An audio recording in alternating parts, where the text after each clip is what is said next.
Hi guys, and welcome back. Today I'm going to be touching up on accountability of the military's arsenal, and what's been on the news. A couple of actual incidents where ammunition, explosives, cargo comes up missing, and there's no accountability. There's no follow up actually with these actual types of actual incidents. For example, there was a train out of Florida going to Pennsylvania to uh, take some actual what was actual labeled as explosives, and this actual train it had various uh, merchandise, various types of actual loads, but there was four flatbeds actually carrying grenade launchers, the explosive, the actual grenade, and apparently somewhere along the way, the train company doesn't want to take responsibility. The people who actually handled it after it got to its destination, they're not quite sure. One of them said they thought that it was actually damaged during the actual transport. So apparently, a container, the seal was broken, and on a certain pallet, there was actual a metal actual carrying case that actually carries the actual ammunition missing, and it was actually 30 odd actual grenade launchers, actual grenades that get launched, come up missing. They found it in some backyard in Atlanta, but there's two actually missing. So, like I said, there's nothing to follow up because a lot of actual steps to avoid this actually did not get actually conducted on everybody's party, and now you have two missing projectiles. Also, uh, in California, San Diego to be exact, San Diego PD pulled over a vehicle for a traffic infraction, and lo and behold, in the front passenger seat, there was a military type grenade launcher just sitting on the floor right there, and actually took the officers by surprise. Obviously, they took the two gentlemen that were in the vehicle. They took possession of this actual missile launcher, and they just did a report and sent the report out to whoever was missing one, and a local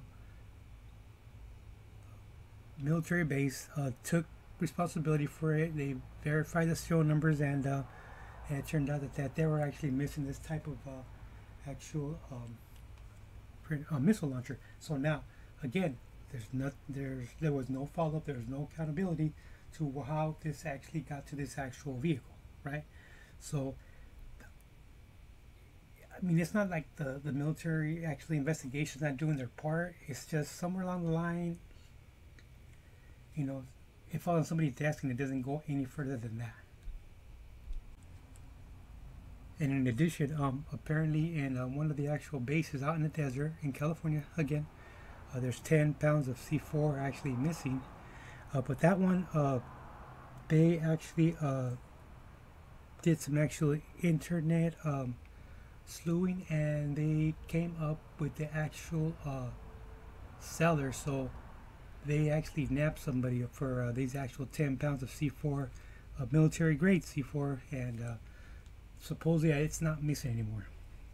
And I remember a while back I did a video on I think it's labeled dynamite, and when I was actually tasked to actually transport some ammunition and some actual explosives from a camp up in California down to a local military base, and it was about a 10-hour haul uh, because of the actual vehicle we were in, and because the Highway Patrol set it up at a certain actual uh, schedule, so we wouldn't be in the middle of traffic with a 5 ton full of explosives. So obviously we were actually labeled as explosives. So so we can get any kind of attention. They actually scheduled it. It took us about 10 hours to get what would have taken us in the regular vehicle about 3.5 to 4 hours. But you know, we were in a big truck and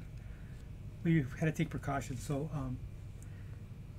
if you guys remember, the second day when I actually went out to the actual range just to check up on the actual unit that was actually conducting this actual training, me and a staff sergeant or first sergeant, we found a master sergeant actually. We found a Humvee that actually had some detonators that were actually stolen from the range and on the way to somebody's house, you know, and we actually took possession of it. We found it before it got off the base, and we laid it on the command we were pretty firm that if we went further, somebody was gonna go to jail that night. But we just left that as a strict warning for everybody, and you know, not to make it a big deal, but we recovered the actual blasting caps before it left the base. So you know, it was a lot of red tape and a lot of actual a lot of BS, a lot of politics would have got involved. So when so before I forget too, okay, so when I checked out this actual ammunition and the explosives from Central California, the camp, once I'm signed off on it and I take it to where it's actually going to be used, that's it. It has to be used. There is no taking it back. There is no, we didn't use this, we couldn't use this. No, everything had to actually get exploded or used. Nothing is to ever go back to actual once you get it assigned to you. A lot of paperwork you got to do to get it back to the actual armor, you know, just a lot of, again, a lot of red tape, a lot of politics. So you try to avoid that and you never take anything back. So that's just the way it is.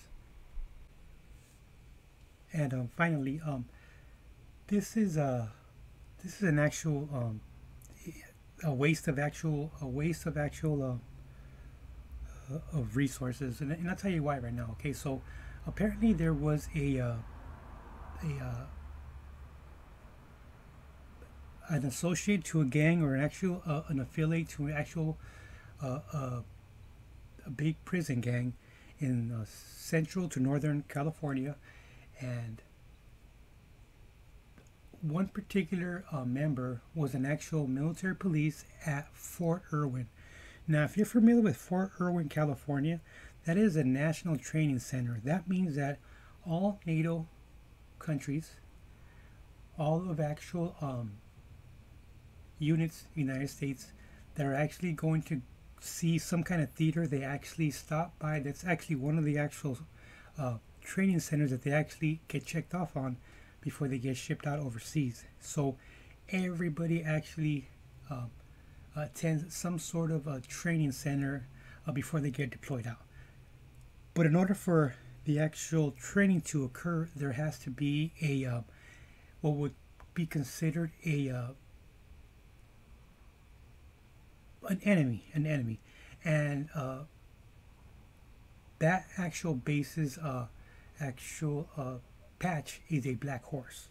In a black horse, it exactly resembles communism, and along with communism vehicles, weapons, uniforms, ranks, and anything to do with the actual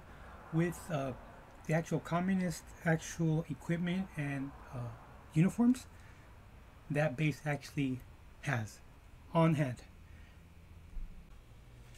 And at this actual training center, I got sent out there with an actual with the National Guard unit to actually train for high desert training. So from what I recall, everything's pretty much controlled there. Everything is actually under lock and key. But apparently, there was this actual military police that was affiliated with an actual prison gang up in Northern California that actually had access to these weapons. But